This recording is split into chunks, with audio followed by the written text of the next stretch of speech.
Apologies about the audio quality. I am seeking to improve the audio with a little plug-in mic so that it would be somewhere close to the standard of audio I've had throughout these video broadcasts, just to make the listening less of an distraction from what's being said.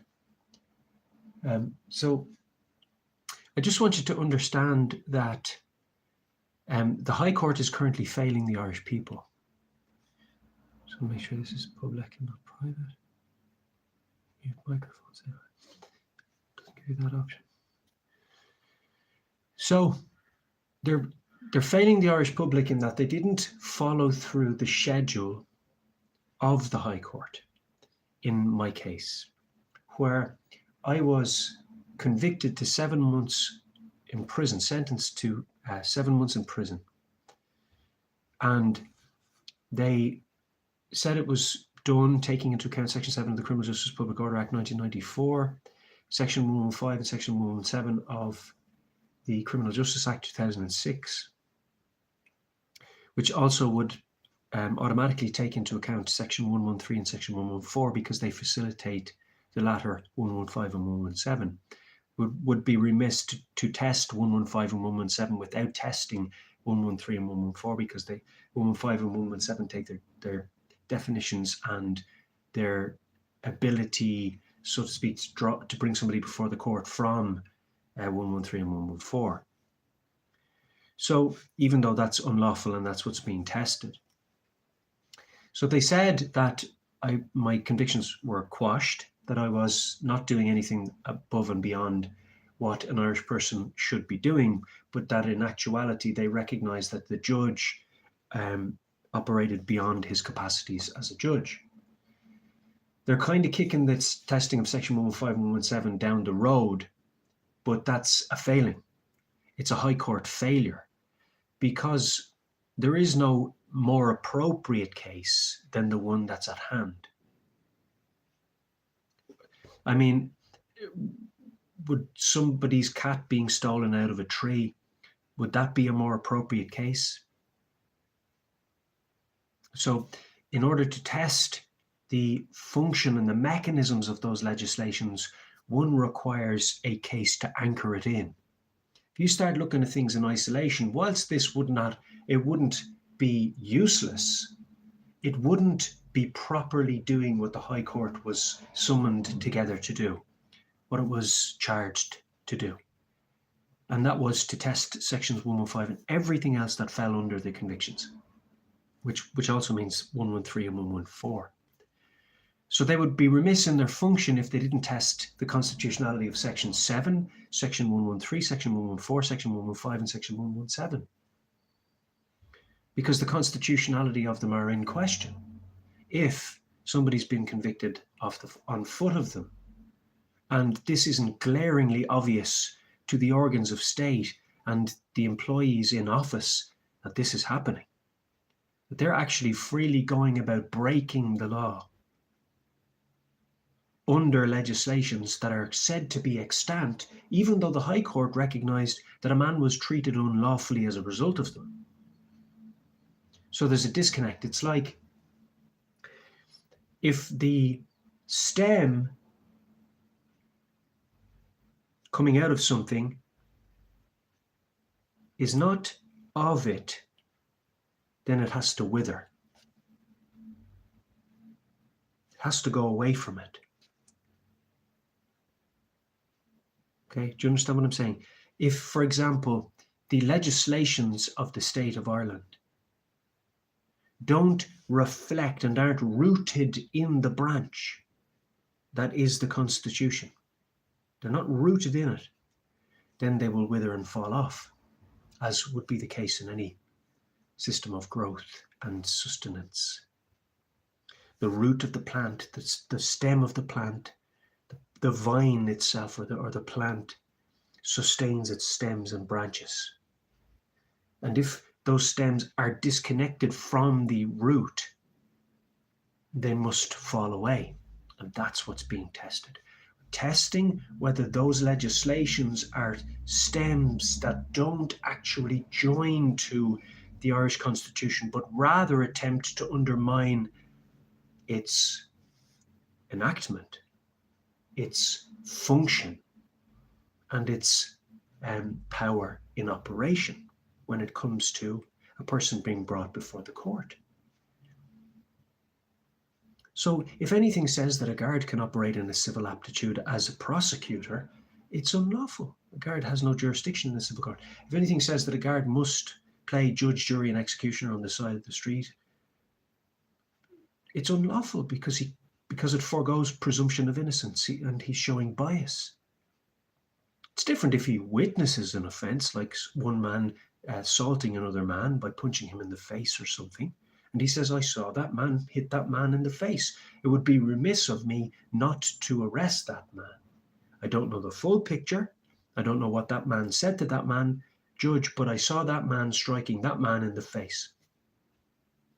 Now, the other man says he hit him first. I didn't see that, judge. But he does have a bruise. Right, is there any CCTV in there? So they're looking for solid, irrefutable evidence. He could have got that bruise anywhere, judge. He mightn't have got that bruise from that interaction. No, but there's a woman that was standing nearby that said that man did strike that man first. Is that right, Mrs. Stutter? I did see that now. If she's willing, if she doesn't feel scared, and there are all those dynamics. The point is, without solid, irrefutable evidence, a guard simply cannot condemn a man. He cannot ask him to cease doing something if he wasn't even there to see it. And that's what this adult behavior nonsense tries to afford somebody. It tries to tell a guard, a member of An Garda Síochána, our guard, you have to forget about presumption of innocence, forget about your jurisdiction, forget about how you normally function in a criminal capacity. Abandon that and do all the things you're not supposed to do in the criminal court, but do them in the civil court instead, where you have no jurisdiction.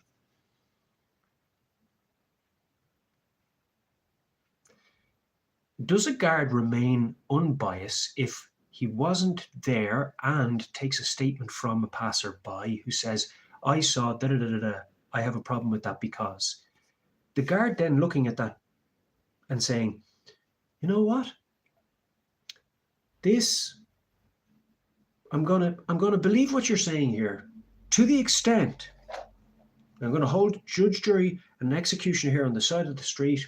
I'm going to forego the fact that this man has the presumption of innocence and must be considered innocent until proven guilty and must undergo the due process of law before I say anything with certainty.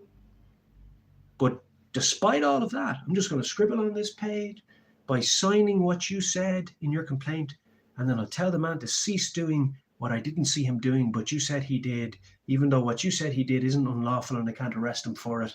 And it is a mess of denying the fundamental rights of the person and the laws of the state. It is such a hideous manifestation on the face of Western society that it is absolutely remiss of the High Court of Ireland not removing it immediately. They must remove section 113, 114, 115, 117 and the wording insulting in section 7 of the Criminal Justice Public Order Act 1994. 113, 114, 115, 117 are of the Criminal Justice Act 2006. Both of these totally ignore your rights as an Irish person. Section 113 is an absolute treason.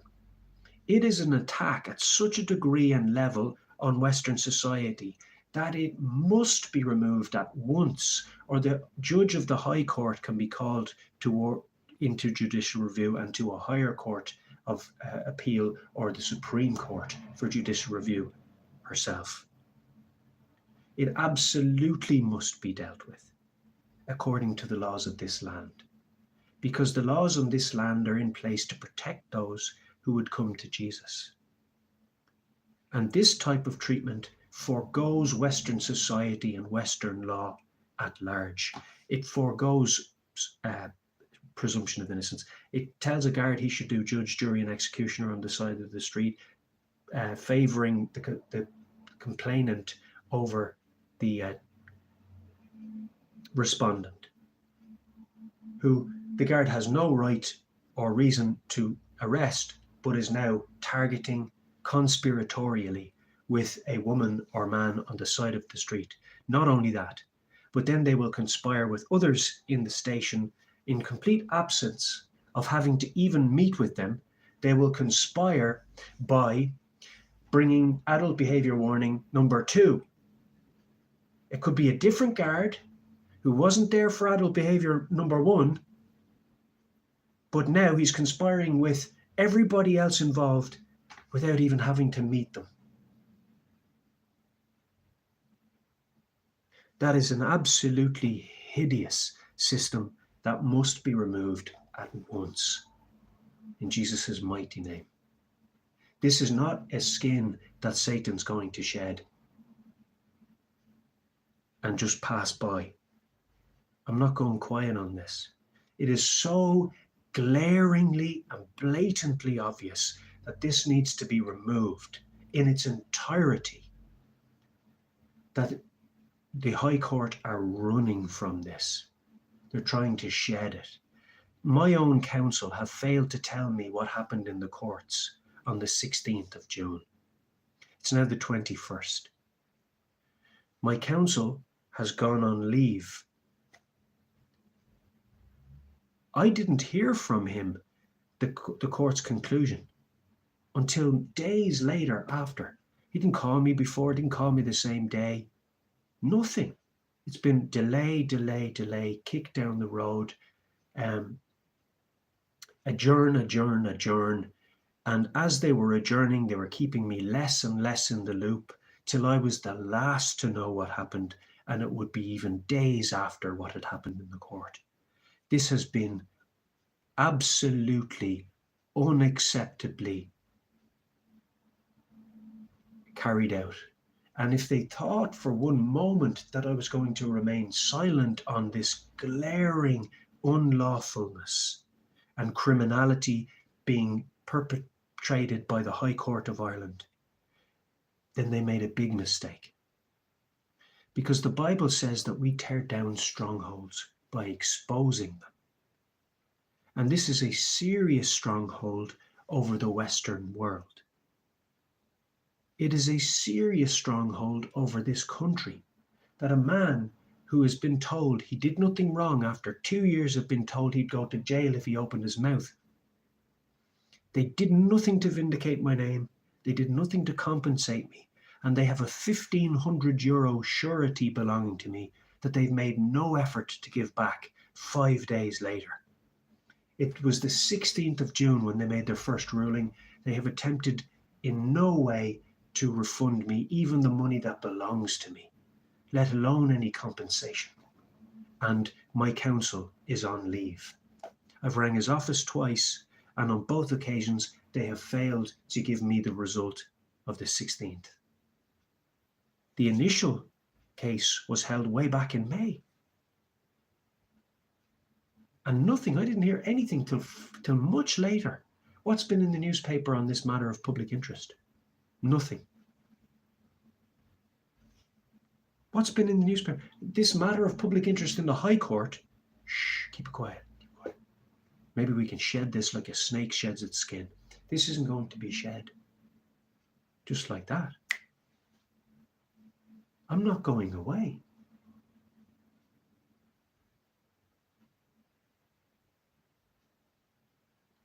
Have nothing to do with the unfruitful works of darkness, but rather expose them.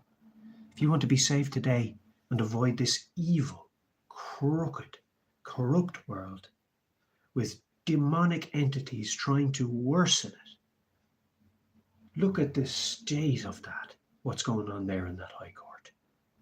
They turn around and they say this man's innocent, but they don't by default and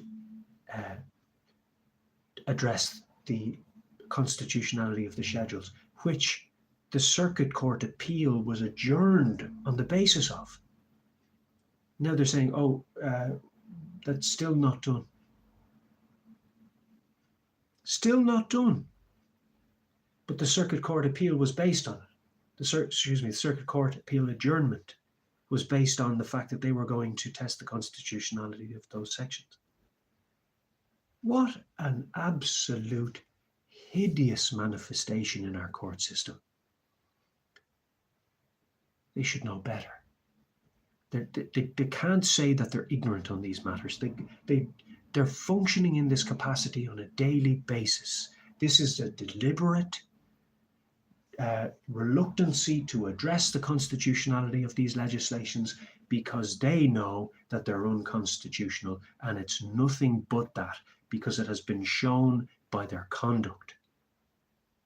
If something is in the schedule, it must be addressed in that court day. To say there's a more appropriate day and not say when that case will be or why that case would be more appropriate exposes them. They're already exposed, and that's why they're running. They don't want any conclusion on this. But if they think I'm some kind of turn that's going to join them and facilitate Satan shedding his skin on this matter, they've another thing coming. Let them be rebuked by the Most High God of heaven, in Jesus' mighty name.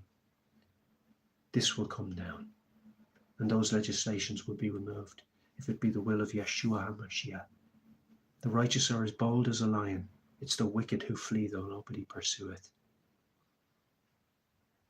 Let them be removed. Let them deconstruct their evil facades, and let them do what is right by the Irish people and by mankind.